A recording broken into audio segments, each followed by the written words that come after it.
The city looked unreal from this height. Sol glittered beneath the balcony like it was dressed for someone else. Celebration lights bleeding into the night. Music echoing faintly from inside.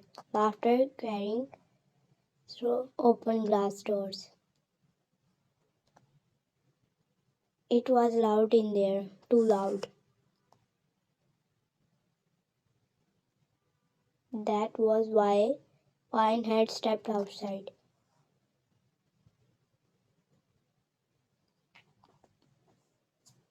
She rested her forearms against the cold railing, letting the chill seep into her skin, grounding her. Below, cars moved like veins of lights, endless and restless. Above the sky was dark and heavy, clouded no stars tonight. Fitting, she thought. Behind her, the party continued. Crystal glasses clinked. Expensive shoes brushed marble floors. Voices spoke in practiced politeness. Business parties, men in tailored suits, women with perfect smiles who knew exactly who stood at the top of this world.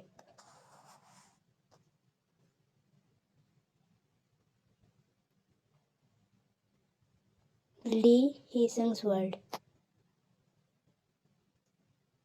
She had not belonged to it for a long moment.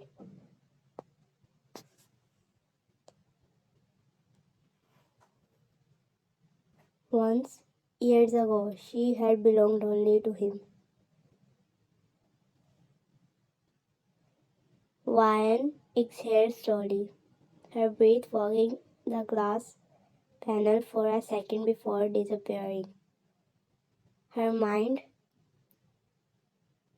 traitorous as ever, drifted backward.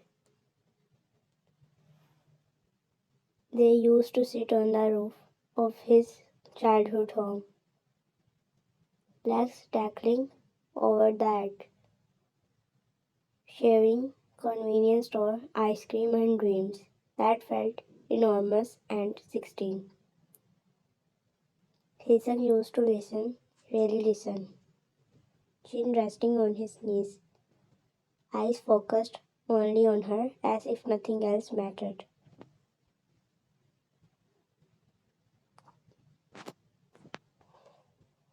He had been her best friend, her safe place, the boy who knew every secret she never told anyone else.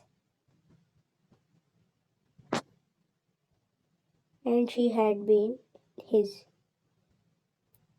until the day his world changed.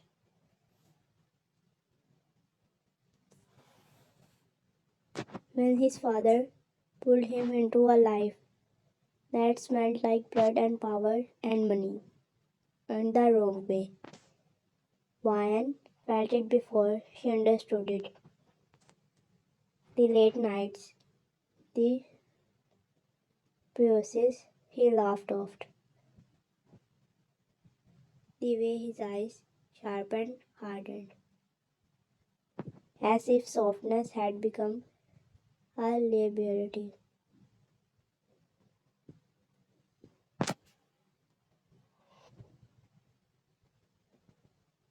She didn't leave him out alone.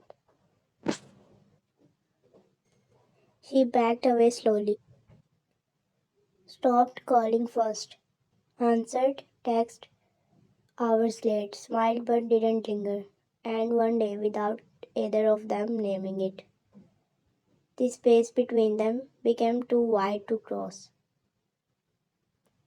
Heesung noticed. Of course he did. He just never knew how to fix it. A soft sound behind her, glass doors sliding open. Wine didn't turn immediately. She already knew how it was. Somehow, she always did. HEESEUNG stepped out onto the balcony, like he owned the air itself, dressed in black from head to toe. Suit perfectly fitted, sleeves rolled just enough to look effortless. The city lights catch the sharp line of his jaw, the familiar curve of his mouth too familiar still. He leaned against the railing beside her, close but not touching. You disappeared, he said lightly, as if accusing her of slipping out of a casual dinner, not his life. It was loud. Wine replied, I needed air. A pause, then the quiet clink of glass as he held something out of her. She glanced down. Whiskey, the good kind. The kind that burned and sorted out at once.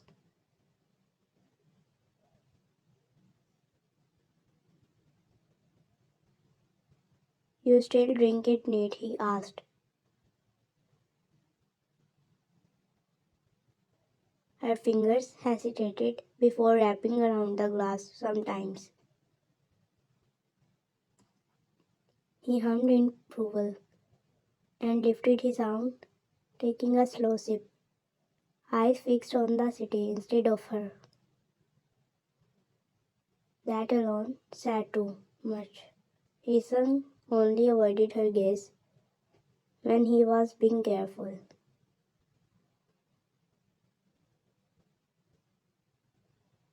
They stood like that for a while, shoulder to shoulder, familiar silence. The kind that used to be comfortable. Now it was fragile. You didn't have to come tonight, he said quietly.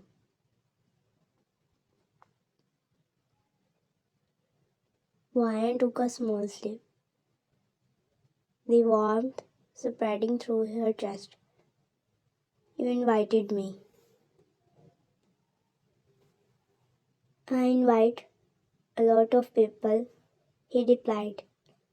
Then softer, you don't casually accept.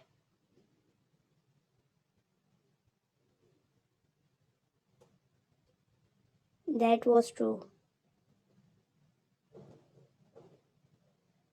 She looked at him, then really looked, and it startled her how much he was still him beneath everything else.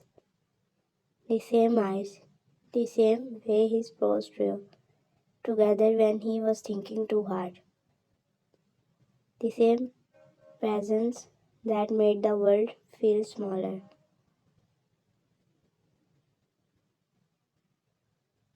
I came, she said, because you asked personally. His lips curved just slightly. I always do.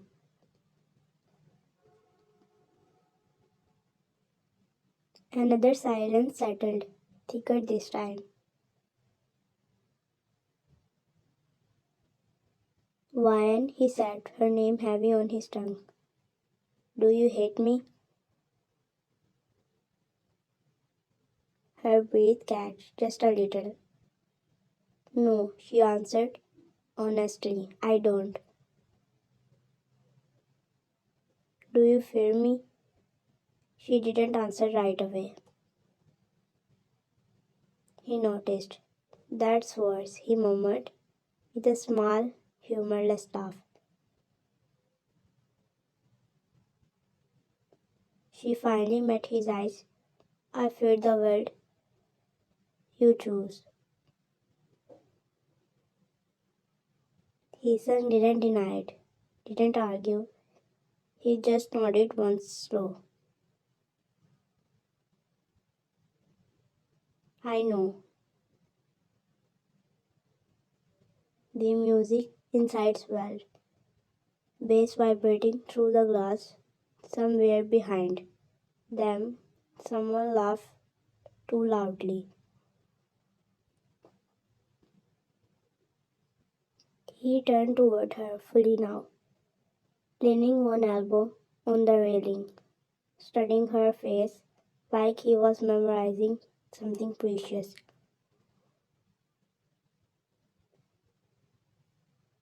Marry me, he said suddenly.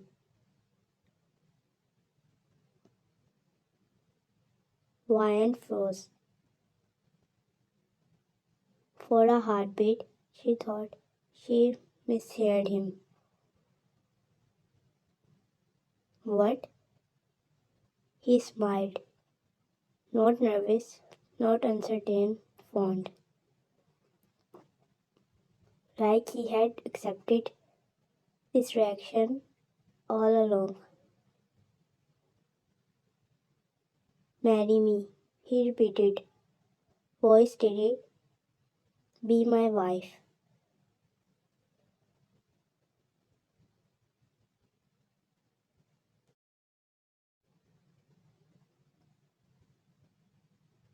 Her pulse thundered in her ears. She let out a short breath, half disbelief, half pain. No, she said simply. He laughed softly, low in his chest. Yeah, I figured. She stared at him. You are impossible. Still, he agreed, but hopeful. She shook her head, turning away again, gripping the railing. Heesung, don't do this. You know why I can't.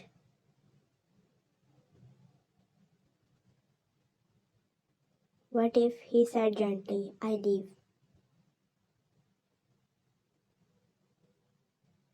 Her heart stumbled. She turned slowly, eyes snapping back to his face. What? What if I leave the criminal world? He continued, voice calm but eyes burning with something dangerously sincere. What if I choose you instead? Her breath hissed. For the first time that night, he looked at her openly, no mask, no teasing, just him.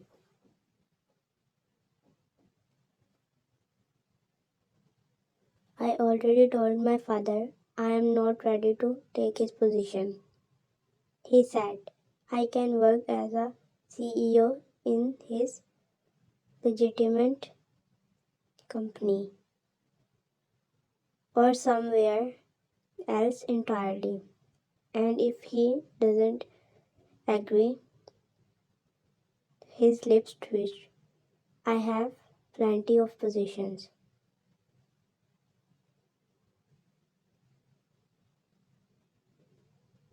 He reached out then, carefully, giving her time to pull away. When she didn't, he brushed a loose strand of hair back from her face, knuckles barely grazing her skin. I told you once, he said softly, that I didn't do anything for you. I meant it then. I mean it now. Vian swallowed hard, emotion crashing into each other. Hope, fear, longing, disbelief. You can't change overnight, she whispered. I don't need overnight, he replied. I just need a chance.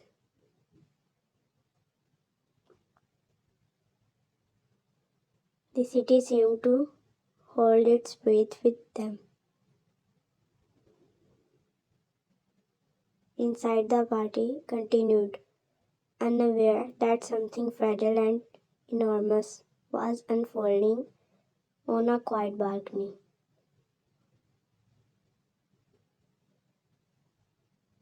Ryan didn't say yes, but she didn't walk away either. The party blurred after that. Ryan barely remembered how she ended up inside again. Only that the music felt too loud now, the lights too bright, every smile too sharp. Her mind kept replaying his words over and over, like a promise that was too dangerous to believe.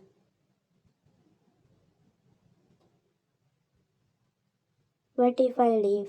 Heesung didn't follow her immediately. He gave her space the way he always had when she needed to breathe. That more than anything else reminded her of the boy he used to be. She excused herself quietly, slipping past strangers who didn't know her history with the man they were celebrating tonight. The elevator ride up felt endless.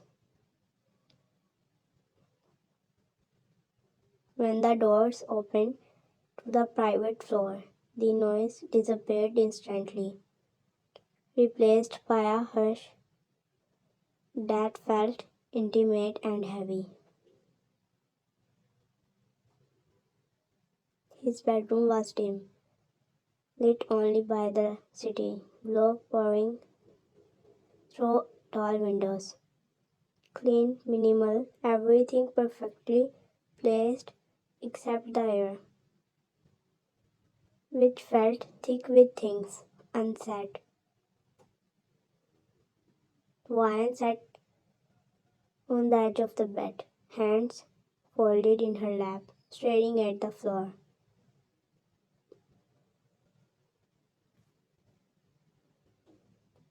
She didn't know how long she sat there before the door opened.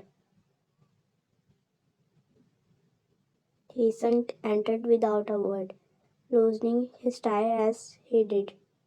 He didn't look surprised to find her there. If anything, he looked relieved.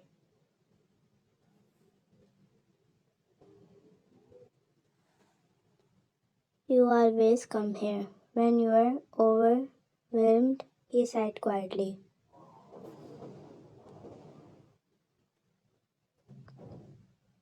She looked up at him. You noticed? I notice everything about you, he replied simply. That shouldn't have made her chest ache, but it did. He moved past her, toward the dresser, rolling his sleeves down. This time, the room filled with a comfortable silence. The kind that didn't demand explanations.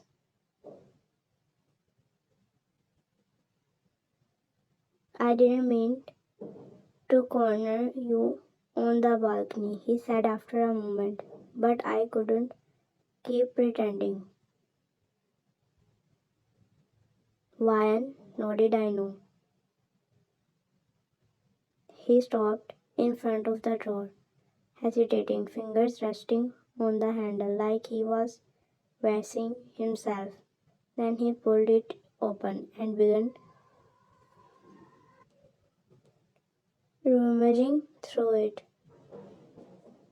pushing aside neatly stacked documents and watches.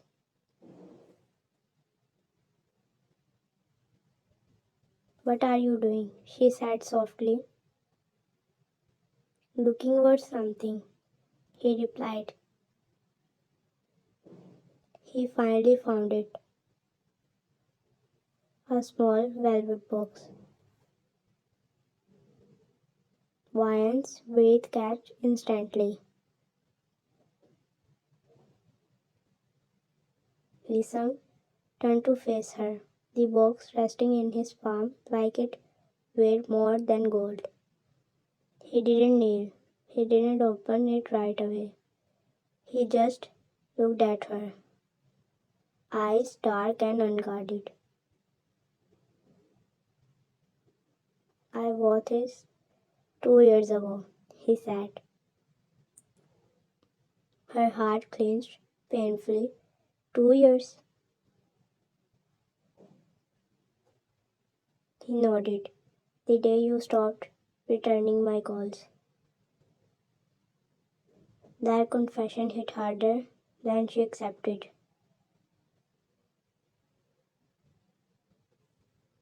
I didn't know how to give it to you, he continued, voice steady but low.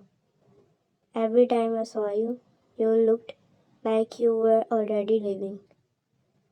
I didn't want to trap you. Ryan stood slowly, as if sudden movement might shatter the moment. So you kept it all this time? Yes, why? She whispered. He smiled faintly. Because even when you walked away from me, I never walked away from you. He opened the box. Then, the ring was simple, elegant, a reflection of her, not his world. No excessive diamonds, just quiet commitment. It's not a promise of luxury, he said. It's a promise of effort. Tears blurred her vision. You don't understand, she said shakily. I didn't leave because I stopped loving you. His jaw tightened. Then why?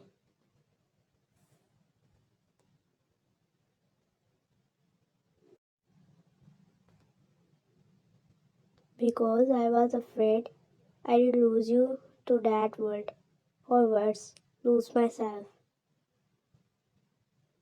He stepped closer, careful, as if approaching something wounded. I hated myself for making you feel that way, he admitted. But I didn't know how to escape it back then. She laughed softly through tears. Never liked cages. No, he agreed, but I stayed anyway. For my father. For responsibility, and I paid for it by losing you. He reached out, thumb brushing her knuckles. If you let me choose now, I'll choose you. Ryan looked at the ring again, at the man she had loved since childhood, at the future he was offering, not perfect but honest. What if you regret it? She asked. What if you resent me? He shook his head immediately. The only thing I regret is waiting this long. Silence stretched between them, fragile and scared.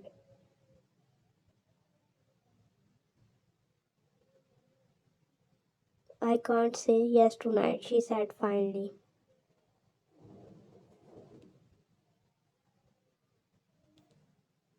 His shoulders relaxed, just slightly, I know. But she added lifting her eyes to meet his. I won't say no either. That was enough. He smiled then, soft, real, almost boyish. Take your time, he said. I have waited years. I can wait longer. He closed the box gently and placed it back in the drawer. Like a promise, he wasn't taking back, just protecting.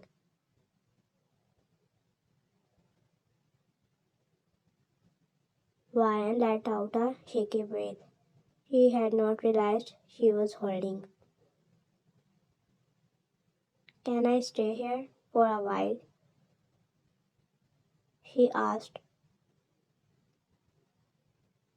Always, he replied. He sat beside her on the bed, not touching, just close enough to that warmth passed between them. Outside, the city continued its endless movement, unaware that something delicate had shifted. This was not an ending. It was the beginning of a different choice.